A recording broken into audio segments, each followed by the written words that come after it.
கதை பெயர் அவள் ஒரு சிறிய கடிதம். அந்த மாலை சூரியன் அஸ்தமிக்க ஆரம்பிச்சிருந்தான். அவன் பழைய டிப்பன் பெட்டி எடுத்துக்கொண்டு கல்லூரி பக்கத்திலே நின்றிருந்தான். அங்கேயே 3 வருடங்களுக்கு முன்னாடி அவள் அவனுக்கு ஒரு கடிதம் கொடுத்திருந்தாள். அந்த கடிதத்தில்தான் அவனுடைய வாழ்க்கை திசை மாறியது. நான் போறேன், ஆனா உன்னை நம்புறேன் என்று அந்த கடிதத்தில் எழுதியிருந்தாள். அந்த நாளிலிருந்து அவன் தினமும் அந்த கடிதம் படிச்சான். பக்கங்கள் மடிச்சு மடிச்சு பழசாயிடுச்சு. ஆனா அவன் நம்பிக்கை பழையதா இல்ல. அவள் திரும்பி வருவாள்னு அவன் தினமும் நம்பிக்கையோட காத்திருந்தான். ஒரு நாள் அந்த சேம் இடத்திலே அவன் நின்றிருந்தப்போ ஒரு காற்று வீசியது. அவனுடைய கையில் இருந்த கடிதம் பறந்துச்சு. அவன் அத பிடிக்க ஓடினான். ஆனா அந்த கடிதம் அவன் முன்னாடி நின்னிருந்த ஒரு பெண்ணின் காலடியில விழுந்தது. அவள் அந்த கடிதம் எடுத்து பார்த்தாள். அது அவளே எழுதிய கடிதம்.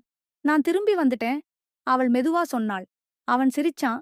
3 வருட நெஞ்சு வலி அந்த ஒரு சொல்றிலே கரையிடுச்சு.